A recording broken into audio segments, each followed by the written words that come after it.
Welcome to the SVG-TV news for today, Monday, August 23rd. I am Khalil Kato with the details. The SVG Met Services has issued a flash flood warning for SVG, which will remain in effect until 6 a.m. tomorrow morning. This as the island continues to experience the tail end of a tropical wave, with a second one approaching. On Sunday, the Met Services recorded between 1 and 2 inches of rainfall across SVG, which led to flooding in several communities. Meteorologist Desiree Neverson-Jack told SVG-TV News later tonight 3 inches of rainfall are expected, hence the flood warning. Based on model guidance, by tonight, roughly 3 inches of rainfall, that is including mountainous areas, are likely. And this is because of lingering instability from the tropical wave that has been affecting us over the weekend, and also moisture from an approaching tropical wave. So tonight, expect moderate to heavy showers with support from the upper levels. As that upper level continue to lend support, expect moderate to heavy showers tonight. All residents are asked to take note of the warning, as they could be impacted directly or indirectly. Neverson-Jack made a special appeal for persons living in areas prone to flooding or landslides, as well as sea bathers. Where we are urging all residents and motorists in areas prone to flooding and landslides on their rivers and streams should exercise extreme caution. It is the wet season, and we are just asking persons to be vigilant. The winds are strong, and consequently, waters on the eastern coast of the country has become rough. So small craft operators and sea bathers should exercise extreme caution for above normal sea swells in gusty winds and reduced visibility in times of heavy showers. The meteorologist said the second tropical wave, which is quickly approaching the island, is expected to be less intense. It's not scattered showers. It's all around the country. It's not scattered showers. It's occasional showers, but it is not scattered showers. Scattered showers signifies 60% of the country. But I believe what has been that the entire country has been getting some showers at some point, occasionally. Tomorrow, however, on Tuesday, this other tropical wave, currently it appears to be weak. And with little support from upper levels, we might experience some occasional showers, but not as intense as what was experienced on Sunday night. Then on Wednesday, showers should become less frequent. Then we have the haze lingering around, preventing some of these showers from taking place. Adverse effects of the continuous rainfall in the form of flooding and land slippages have occurred in several areas. Director of the National Emergency Management Organization, NEMO, Michelle Forbes, spoke to SVG-TV News on the extent of damage thus far, which includes the destruction of one home in Rosebank on the leeward end. Over the weekend and into today, we expect the rains to continue into tomorrow. Also, we continue to have moderate to heavy rainfall. On Friday night, or Friday evening, we would have had some heavy rains up in the interior of the mountain and had some flooding in South Rivers. About 3 homes itself that were flooded, several yards, of course. The yard or so for those families living near South Rivers, near the pasture area. Several yards were flooded, but only 3 homes were flooded. The water got into those homes and damaged household items. We would have activated one shelter on Friday night in South Rivers, where 7 persons would have stayed, but then they went back home during the day after they started cleaning up. We saw rains continuing into Sunday and into today, and with this type of rainfall, the soil is already saturated. And we have already seen several landslides being reported around the country, and one home has been destroyed in Darkview Rosebank area. So with this type of rainfall, we expect to have more flooding, more landslides across the country. Forbes also issued a word of caution for motorists, persons living in low-lying areas and rivers, and near riverbanks, that is, to take the necessary precautions during this period of heavy rainfall. We want to urge encourage residents to be extremely careful, especially traversing on the roads where you may have a lot of standing water, and try not to drive through water. You don't know if there's debris in the water, etc. Persons who are living in areas that are prone to landslides, that the river is already high, the level's already high. Most of our major rivers, we have already recorded about 2 inches of rainfall overnight within the last 24-hour period. So we know continued rainfall, the rivers will continue to swell, and once the rainfall is heavy enough, we may have some flooding of the banks. So we want persons living along the rivers and streams to be extremely cautious and careful, and if you need to move from those areas, you need to seek higher ground now. In terms of the areas above the Rabaca River, we know following as part of the post-eruption, those areas would have been experiencing lahars, and we continue to have lahars in those areas above the Rabaca and above rivers and those communities. We know persons have already been returning home to be extremely careful and cautious. We see vehicles that have been stuck in the flood waters because the materials tend to be very soft. When it's dry, it looks okay. You can drive across quite easily. Once we have the heavy flows and it's very saturated, you can get stuck in the path and the vehicle can easily wash away. The NEMO director further shared a few words of encouragement and tips for citizens as we enter the peak of the rainy season. Just want to encourage persons, we're still in the hurricane season. We're entering the more active part of the season as we get into early September, which tends to be the peak of the hurricane season. And to continue to make your preparations. We don't know what is happening. We need to continue to listen to all the alerts from the Met Services, and they have been putting out all the alerts daily to give us an idea when we can expect the rainfall. So we need to monitor carefully. We know we're also having a lot of thunder and lightning, and I want to encourage persons, once you're in your home, don't leave things plugged in.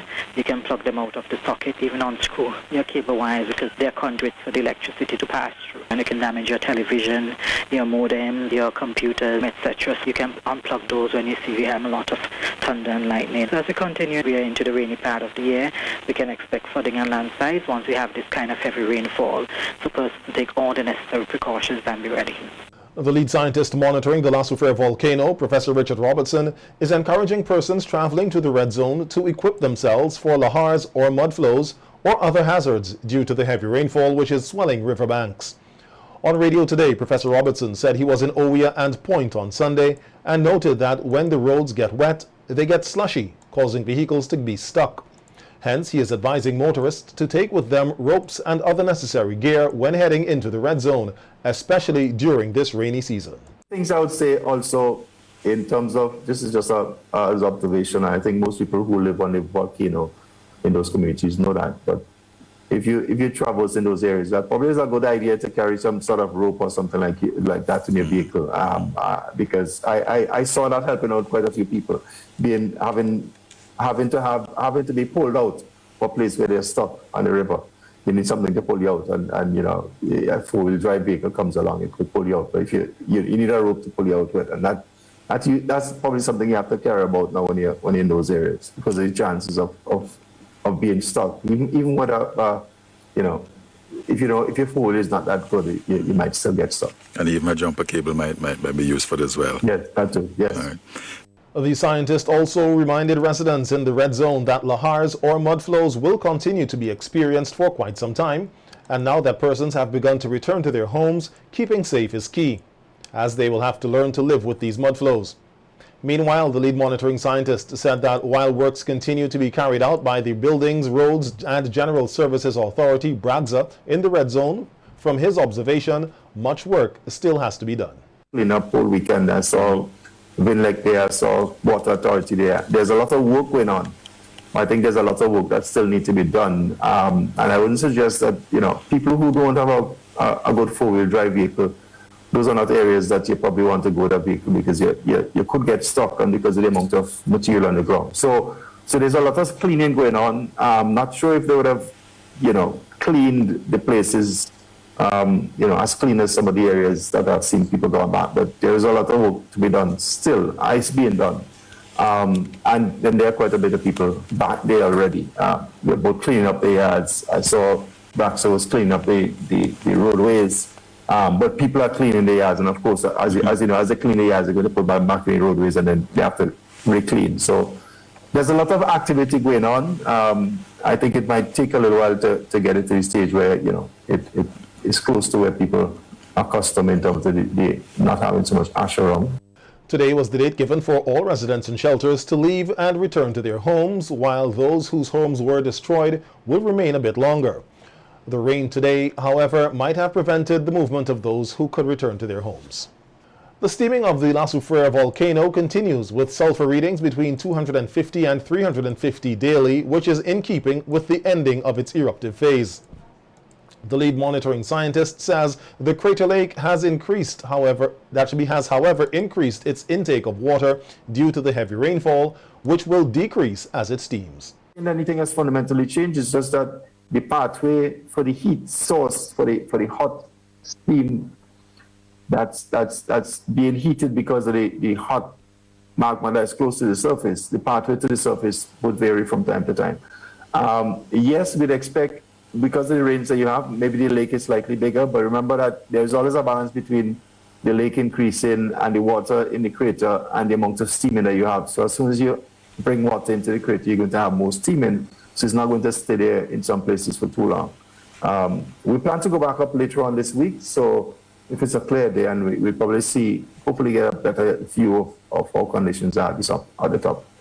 Dr. Robertson said hotspots at the volcano, which consist of leftover magma close to the surface, can still be seen from NASA satellite images. However, they have not increased. I don't think the hotspots have increased. What you have to think of is that essentially you have an open crater up there. And inside the crater, you have sediment that have either ash that fell back in. Mm-hmm. And what is happening is that the magma that is a little bit close to the surface is heating up the water, and it's making little pathways. And at the top, you'll see sort of little vents. When we were up there last week, we saw, we saw at least 3 or 4, probably up to 5 different areas that you sort of had little white steam coming out, and I suspect that would change. There are 1 or 2 that have always been sustained. If you look at it from the flank, you'd always see sort of 2 areas where you see steady puffs. But when you go up, you realize that it's a little bit more complex than that. Many persons, including some elderly from the red zone, have already returned to their homes. Our news team recently spoke with 2 elderly men from Point Village who said they have sought and received the help of Bragza to help clear their yards, for which they are grateful. On radio last week, Prime Minister Dr. Ralph Gonsalves said those who are in need of help to clean the ash from their homes or immediate surroundings can seek the help of Bragza, especially and particularly the elderly. Me are out for the time, but me come home. It's me alone in the house. Yeah, so me I try to help myself and things. I have high blood pressure and sugar. Can't do nothing. The whole yard is full of parking, and behind the house, so me so split it. They bury up. Yeah, but the place is real bad. So the people of them who go and clean it, they go off ground there and see. The whole behind the house, they look the house there. And the road, black where she does walk, who go in with the vehicle. The car up there, I can't go into my yard, I can't go into the garage. Because up there is also blocked. I went down there to see somebody to ask them to do it for me when they are finished, before they leave point. If they could have it done for me, I would be grateful. Yeah. So you are seeking Bragza's help to have your ashes moved? Yes, please. Because I can't leave my car in the road.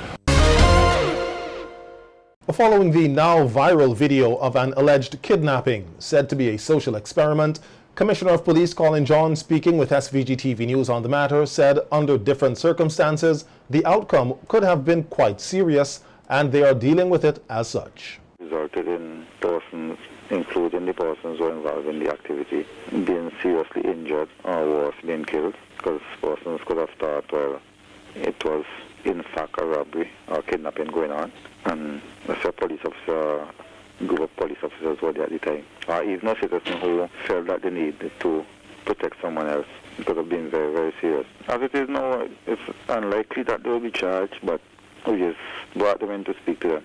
We just encourage persons not to embark on those kind of activities because it can be very dangerous and very devastating.